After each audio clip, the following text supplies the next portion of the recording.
Mwasuze mtyano abazuukuse naffe tubaddiremu agataliiko nfuufu nga bwe gaabadde mu kiro.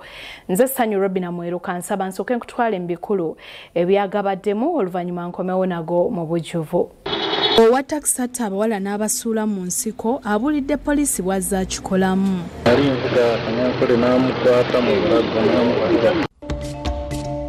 Omwana bwe yazaalibwa agenze n'olubu n'akoma ne mutuma amanyi. Omwana yeeganye kitaawe, omulamuzi n'abasindika okukebera endagabutonde. Nze emyaka gyange gyegyo yakutereeza kika. Omusajja nange ali munda nena atudde katebe kano. Omupoliisi akwatidde mukazi we mu bwenzi n'amukudaalira. Ono yannaazizzaako ennaku gye wandekamu. Nakwesonyiwa. Okwogera kwa pulezidenti enkya, ababaka baagala akozesa omukono gw'ekyuma ku buli ake. Ensonga y'enguzi etufuukidde kati nga Uganda ng'ebbala ery'amaanyi.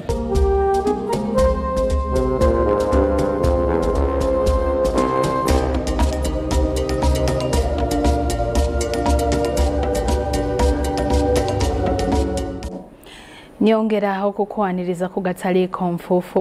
Tutandise ne ddereeva owa takisi yakwatibwa ku by'okutta abawala mu bitundu eby'ekajjansi. Ono abazizzaayo mu bifo gye yakoleranga ettemu lino.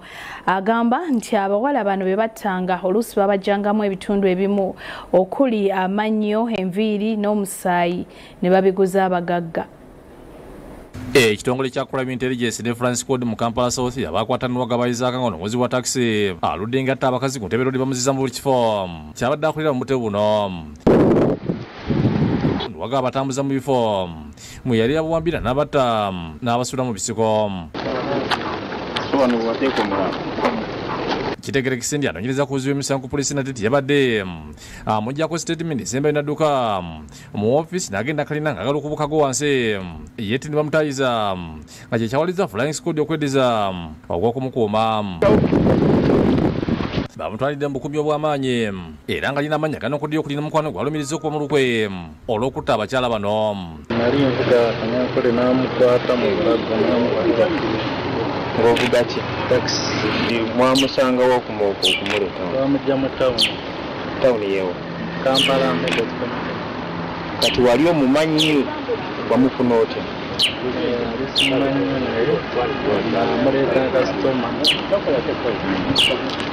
Gwali ositudde eka mu taxi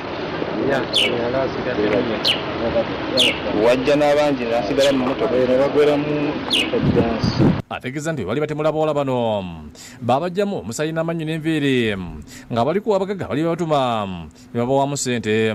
Kabyake kajjamu amanyi Magalo yajjamu eri wali okozesa Magalo Kanyankole yalijjamu ate omusaayi yalamutuga n'emutega kabeera mwali mu byagala byaki abagagga baali babitumye abagagga baali babitumye. Atwalidwa ku poliisi ekajjansi n'abalaga emmotoka gye bali baddizaamu emisanga gino era nga batudde mu paakingi ya poliisi ekajjansi n'asonka emmotoka eno n'alumiza mukama wo kuba ng'amanyi ku bikulu bye baali bakola. osobola kundaga omwali mubattira mu motoka eno? Abatuuze abasangibwa mu kitundu kino bakakasizza okulaba ku mirambo egyaleetebwanga mu bitundu byabwe ne bibaza by'okwerinda okusitukira mu bakwatanuwagaba kuba abadde afuuse ekizibu. Baine bwe yabakamuleeta ne bamusuula awo nga bamusse eryejjanyi ku kyapa bamutta naye twamutuukako nga gye bali naye baba nga basobodde okubeera nga babanywezezza ekintu kirungi nnyo. Kuba kyejja ne kitusuulira wano omulambo nga tetumumanyi naffe twatya nga tetulina kye tumanyi era twebaza poliisi ekoze okunoonyereza kwonna nekwata omusajja. Baasanga omuntu afudde awo nga bamusudde mu mwana. Ab'ebyokwerinda bategeeza nti wagabadde yakatta bawolo kule awoli Judith Walwezabe nga yattibwa nga situmula omwezi ogwokusatu omwaka guno. Omulala Inasale Jenaine owebwe yattibwa nga 29 omwezi ogwokuna omwaka guno. Omulala yattibwa tamanyiddwa Manya ngo yattibwa nga 9 omwezi ogwokusatu omwaka guno. Yenango Bisandwa Debula Werubugumu nga bamutanga 13 omwezi oguwedde. Kikyaliwo wa Ono we twayimulira kukasa ani kusandula we twajja eri kitendo. Nga 2 omwezi oguwedde omujulizi wa poliisi Mugwan Fred Nanga yategeeza nti balina okulunyiza okuzuula buli ali ababega ebikola bino akwatibwe era avunaanibwe. Nga basaabaza abantu naye nga mu budde obuba okumakya ennyo nga enzikiza ekyakutte babadde babeefuulira ne balyoka babatugumbulira mu takisi yaabwe. Kiza Matini yakusakidde Guleno ku Bwabukedde TV.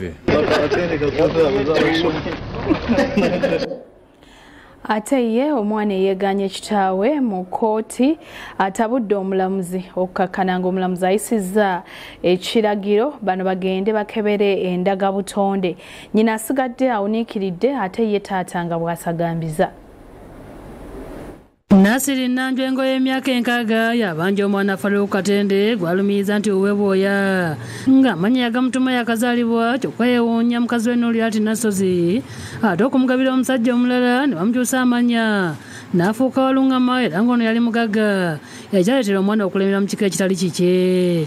Omwana bwe yazaalibwa agenze n'olubu n'akoma ne mutuma amanyi Faruku Katende ne tugenda ne muwino owali ekiseera ekyo mutima temuliiwo myaka gya mutumaali ne tugenda muwino kitwakula n'ebintu ebyagira omwana n'addayo ntandika okumuwa obuyambi ngenda okulya nti ate omwana Faruku Walungama gwobeera Muzeyi Nanjwengo agamba nti embeera y'okuzaawula omusaayi gwe ye yamulese mu kooti nga yambibwako baganda b'omwana mu kika gye yeewangamya ab'e Butambala maka g'omugenzi Sekawo eyali omukulu w'omutuba gwa Mpongo. Nja kutereeza kika aleme kutawaanya bano aleme kutawaanya nze ategeere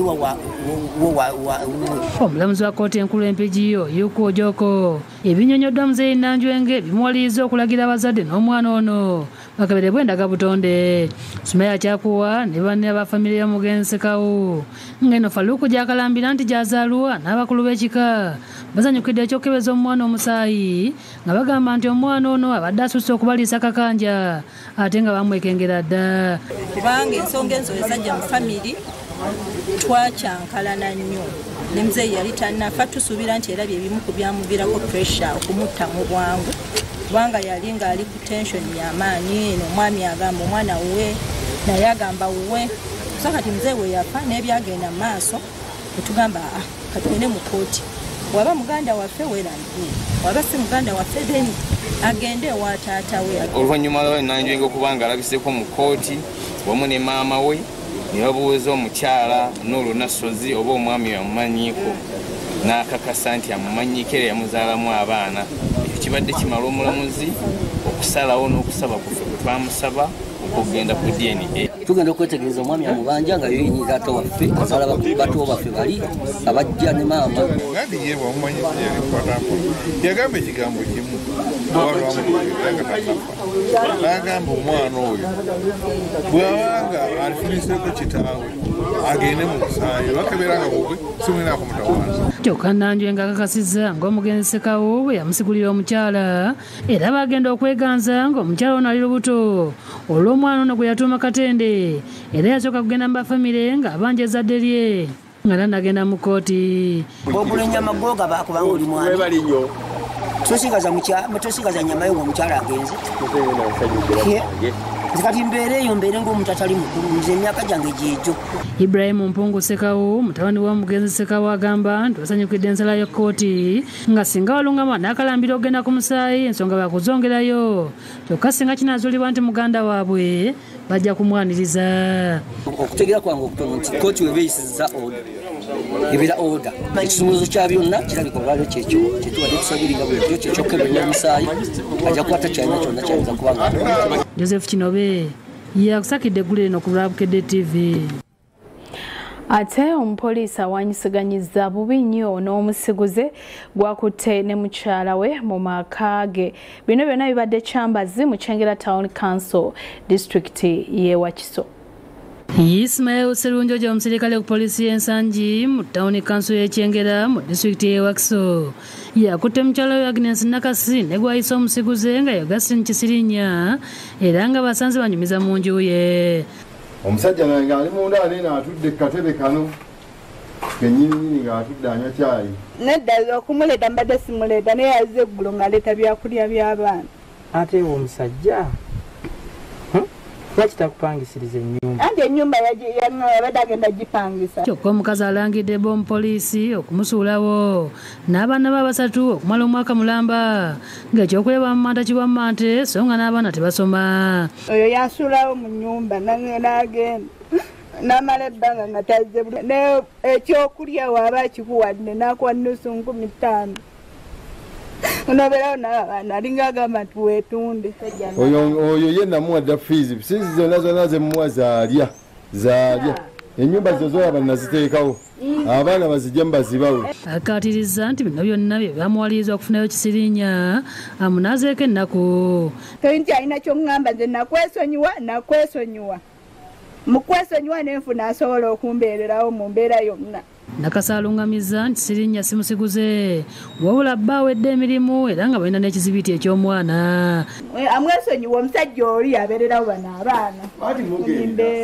Annyonnyodde ng'omupoliisi ono yali bba bwe yasukka ejjoogo nga yamulekanga mu nju nga tamulabawo ate nga ye yali muwala muto yali yeetaaga omuntu n'amulako ennaku Sserunjo gye yali amulabiza n'amusaba ayimbula ebba bwe yasibisizza.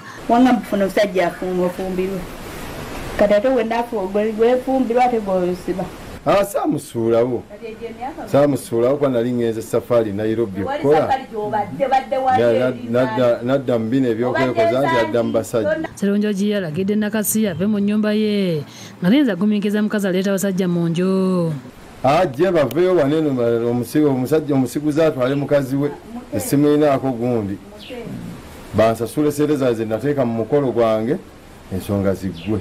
Yamusibye dda teyamutadde dda ku poliisi. Kati omusajja agamba nti wadde wafuna naye tewalirese mu nju ye. Abatuuze okubadde Ivan Katumba bakubaganya empawa nga bamu bavumirira Nakasi okwagalira omusajja mu nju y'omusajja nga n'abalala bagusalidde abasajja bawasa abakazi ne babalekawo nga balinga bajja okubakuumira enju ate nga tebabawa buyambi ekiba basiguze ebbeetu ne bajja n'obuyambi bonna obwetaagisa okusobola okusiguukula abakazi bano.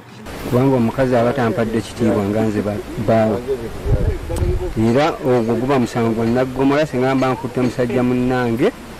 Nze mbadde manyi nti nina amaka ye musajja okubeererawo omukazi wo omuwa buli kimu olabirira abaana bo kyekikufuula tananyene maka. Gwakiri yalibadde abaweereza ekyokulya naye tabawa wadde tabawa ab'okukyalo abaana ne badda ku bikwalo byaffene nga bye balya. Lydia Nareiso yakusakidde eggulu eno ku Lwabukedde TV. Nga tuvuddeyo bababaka ba Parliament bawanjagidde President Museveni akozese omukono gw'ekyuma mu kulwanyisa enguzi n'obulyake bw'anaaba ayogerako eri eggwanga olunaku olw'enkya n'okugulawo omwaka gwa Parliament ey'11 ogwokuna.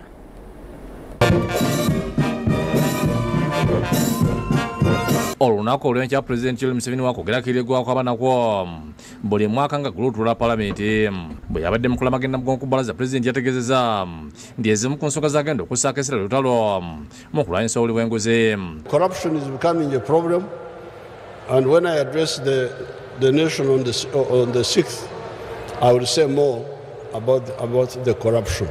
Kati abaka Parliament bakubye ettooki mu kwogera kwe ne bamusaba awe bannayuganda essuubi ku lutalo lw'enguzi ng'alangirira enteekateeka essejjoloola egenda okukendeza kubbibwa ssente ey'omuwi w'omusolo. Nti President yandibadde aziteekako essira gamba ng'ebikwatagana n'enguzi eyitiridde mu ggwanga. Gamba bulwadde ate buno obulwadde buyitiridde obulwadde bwa corruption. Abali b'enguzi bavunaanibwe ate era kyalibadde kyetaagisa ne ssente ezo bazikomyewo. Abaka bagamba nti enguzi eri mu ggwanga tekyayinza kumiikirizibwa oluvannyuma lw'obuyambi okuva ebweru okwesala era nga nabo bamusabye awagiri ababaka abatambuza ekiteeso eky'okujja mu bakamishona ba Palamenti obwesige. Tusolooza emikono ku ky'abakomishona baffe kubanga Palamenti yebeera feesi y'eggwanga. Tulina okutandika ne Palamenti okubaako nga tutereeza ebitongole ebirala era kyejjagala kwebaliza President Museveni tanaba tutaataaganya okumoshoni eno gye tuliko ekyo tumwebaza era tumusaba naye atweyungeko. Nze kyensuubira nnyo okulaba nti atuwa direction nga mukulu waffe w'eggwanga naddala okulaba kye tugenda okurealizinga full monetization of the economy. Abakira balaze obuyitava President okongera okunyikiza enjiri y'obwavu ng'agonjoola obumulumulo obukyali mu nteeketeeke ya PDM esobola okubukala obulungi mu bantu. Mu ngeri ey'enjawulo musuubira okwogera ennyo ku programs ezizze okuyamba abantu okubajja mu bwavu okugeza nga parish development model.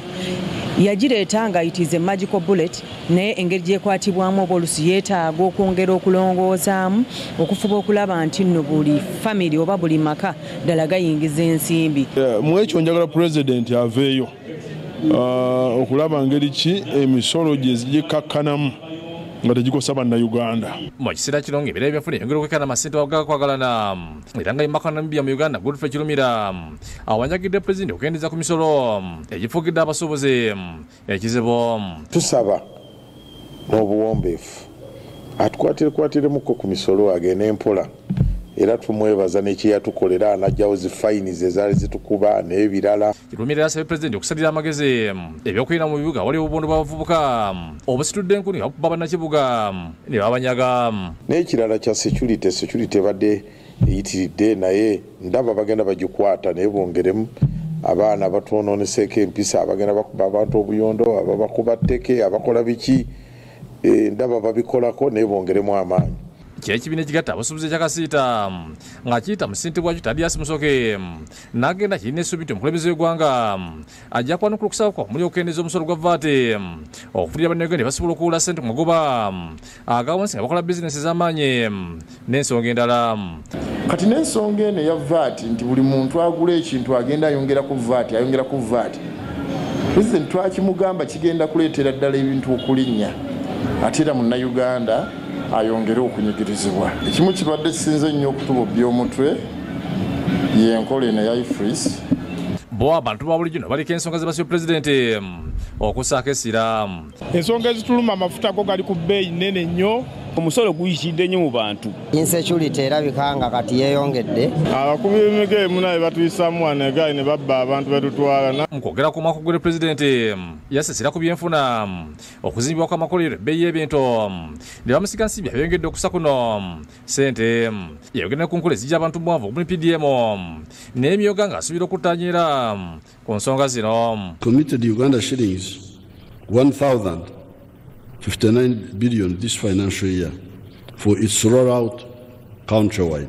President era yagera ku butebenkevu bw'eggwanga n'ebyokwerinda ddala ku nkozesa embi ey'emmundu olw'ebiseera ebyo n'ebikwekwita ebyakolebwa ku bayekera ba ADF bibira bya DR Congo.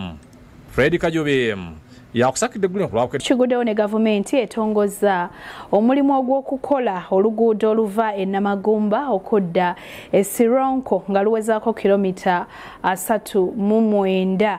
Omulimu gwakwementa obuwumbi 130 era nga Ssaabaminisita Robinah Nabbanja yatongoza omulimu ku lwa President oluvannyuma yeetabye ku lunaku olw'obutonde bw'ensi olukuziddwa olunaku olwaleero.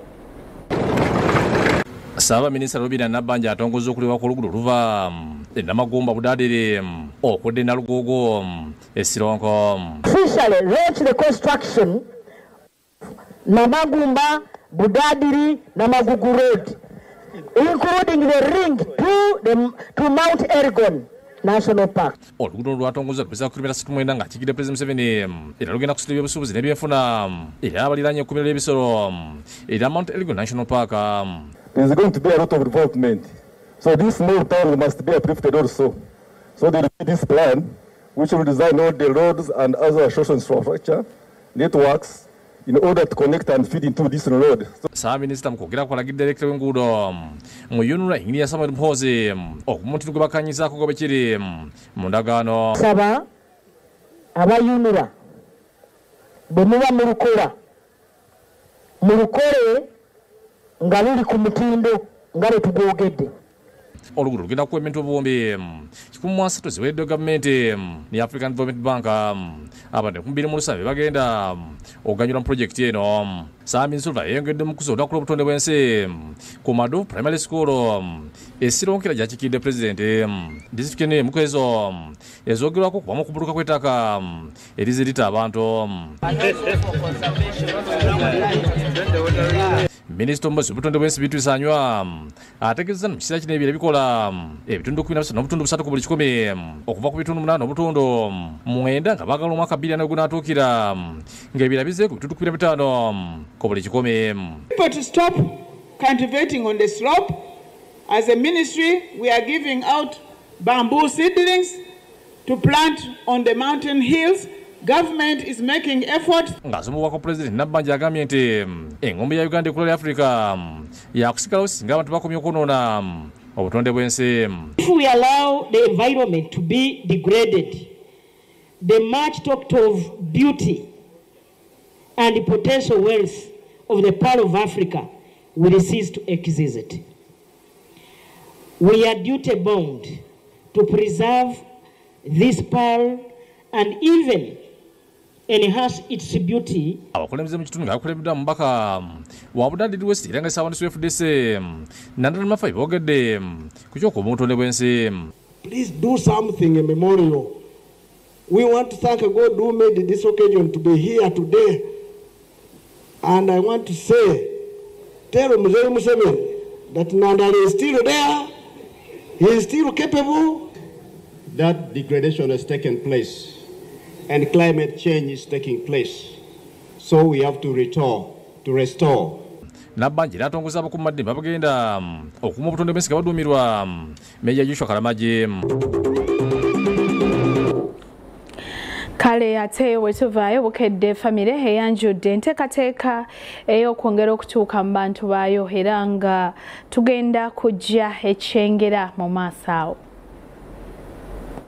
Bukedde famire okuli TV, radio n'olupapula ezzeemu okutukiza enteekateeka ey'okutuuka ku bantu baayo nga babakyalira ebyo babeera. Bw'abadde mu lukuŋŋaana w'abannamawulire ku kitebe kya Vision Group mu indasitule ya Kampala, Dora Namala omu ku bakitunzi ba Bukedde TV agambye nti omulundi guno ku Lwokutaano nga 12 omwezi ogw'omusanvu omwaka guno tujja kugenda mu katale ka Nabazzi ekyengera. Tukwata ebima byaffe byonna ne tubiteeka amakana ne tugasimba mu kyengera mu katale. Agamba nti abatuuze b'omu kitundu bakuweebwa omukisa okuyisaawo ebizibu ebibasumbuwa nga bayita butereevu ku mikutu gya Bukedde egy'enjawulo. Ebizibu by'omukyengera ebibatawaanya mu kyengera ebyalema mu kyengera ogenda funa eddoboozi eribitambuza. Namala agamba nti ttiimu ya Bukedde yakuzannya omupiira ku kisaawe kya Kyengera Summit n'okubaka n'abatuuze b'ekyengera mu ngeri y'okwongera obwa Sseruganda nga kuno kwogase n'abannira abawandiika abaagala okufuna endagamuntu. Tumanyi nti abantu tebumba budde abalala tumanyi nakyakukola abandi mu ofiisi ezinene ogyayo kati ffe tujja bateeka ku ground musobole okuba nga ate mumala ebizibu byandagamuntu abagala zi birth certificates abalala banoonya zi death certificates bo bajja kimala. Immaculate Ngulumi okuva mu Central Bank ategeeza nti Bonga Bank enkolagana n'omuntu wa wansi bakubaayo okulaba nga bagulirawo abantu akawunti mu banka okwewola n'ebirala. Abakyala abatandika obutandisi abalina bizinensi entonotono abavubuka bangi ebyokukola tebayina tulina programs z'abavubuka accounts ennungi ze musobola okujja ne mwewola ssente ne mwongera ne mugaziya emirimu. Youthman Katende kitunzi wa Newman's Foods abakola obumpwankimpuanki yeebaza Bukedde famire olw'okubayambako okweyongera ku ttunzi ebyokulya byabwe mu bantu okuva lwe batandika okukolagana naffe. Kyanga twegata ku Bukedde TV ebyaffe byonna byakyuka akatale kagaziye era Bukedde TV ntukoze bulungi okutagambika. Ategeeza nti ku lunaku olwo bakubaayo nga batunda ebintu byabwe ku bbeeyi esaliddwako. Tulina emberenge ezikyasinze okugonda, tulina daddizi ezikyasinze okugoka ennungi, tulina omubisi obukyasinze okuba omulungi. Ebbeeyi y'ebintu ejja kuba ya busuubuzi. Richard Kansime Kanyomoza akulira bakitunzi ba NEC Uzima Limited abakola amazzi akubiriza abantu okubeerayo okugula amazzi ga Uzima okukakkanya ku nnyonta naddala ng'ennaku zino ebbugumu lingi. Njagala kubakakasa nti mu Uganda yonna temuli mu mazzi gasengejjeddwa n'obwegendereza ennyo obw'ekitalo nga Uzima Natural Mineral Water. Ecupa eno osobola okugifuna ku siringi 5 kiba kitegeeza nti box gwe mutwalo ku 12,000. Abakulembeze b'akatale ka Nabazzi ekyengera Bukedde gyegenda okubeera okuli Ssentebe Livingstone Sekabira n'omuwanika Fred Kayondo bakunze abatuuze b'ekyengera n'ebitundu ebiriraanyewo okubeerayo okubugiriza Bukedde n'okwogera ebibaluma. Tugenda okufuna okumanyika n'abo abasobola okujja otuyamba amawulire gagenda batuka kati batagafuna agenda gafuna olw'ensonga Bukedde egenda kujemanyisa buli kizibu tetulina kimu tugenda okufulamu ku byo ebyo nga biwedde wajja kubaawo okudigidamu badijja ab'enjawulo bajja kujja batukuba omuziki tunyumirwemu abasobozi baffe tukomyewo n'amaanyi nga go muganda amagondiivu abalina omukisa okusooka okuloza ku maanyi ago bibaganda baffe ab'ekyengera Kamya Ignatius ne Nuriat Namagembe bebakusakidde gweno okulaba Bukedde TV kyengera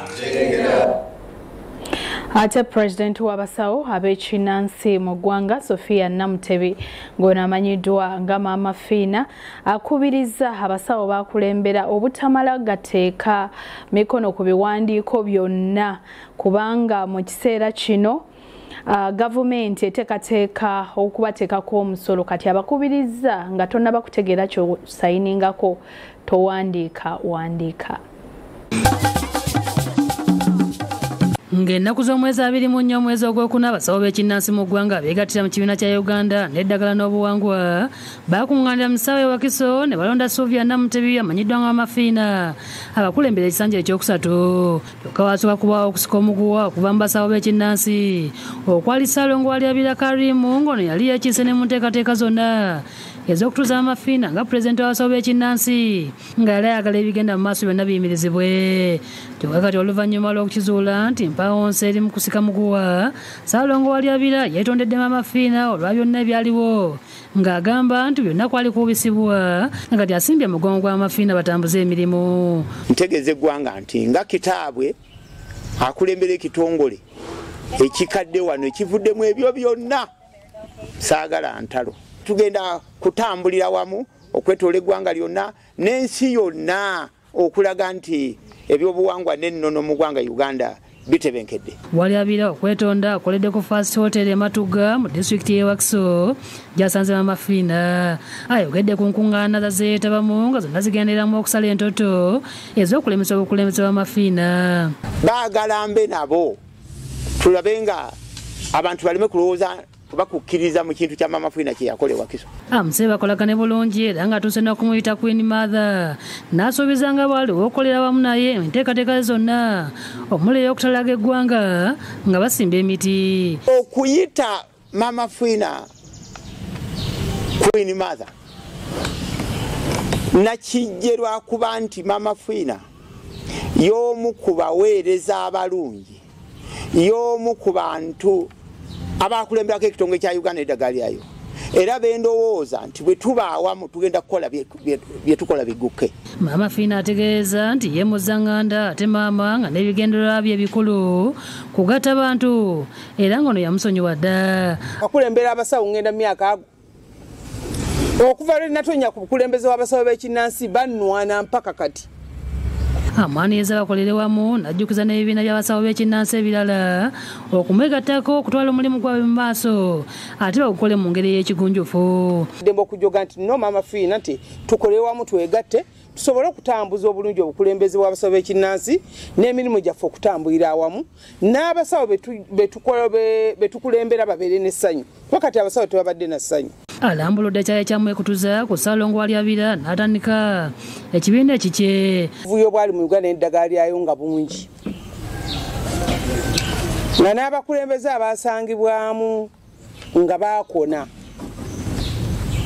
kweganga ekintu kiri mu nsawo ya muntu nga gwalina okitambuza n'okimaintaininga. Ayogedde ku nteekateeka z'okutalaga eggwanga nga basimba emiti we zituuse kubanga omulimu gwabwe ng'ensiko bagyetaaga nnyo. Ssaalongo Kalimu agambye nti buli musawo yena yandi essaawa akole ki asimbe emiti kuba kati essaawa zino wendi wano eddagala olaba muyembe naye eddagala. Ayogedde ku musolo gavumenti gweteekateeka okubagerekera ng'abasawo b'ekinnansi n'awabula abasawo obutamala gateeka mikono ku biwandiiko bye batategeera. Senga weetantala n'okola ekintu ekitaliyo ne bakusoloozaako omusolo ate tokaaba. Abudu Muwonge yakusakidde eggulu lino ku lwa Bukedde TV. Kale otukoledde ddala bulungi okubanga osazeewo okubeera ku mpewo eza Bukedde TV 1. Nkusaba mukwano nti tovaako tugenze mu programu ekyenkya ne programu zo endala ennyuvu nnyingi tuzikutegekedde bulungi. Omukama Katonda abatukuumire musibe bulungi mweraba.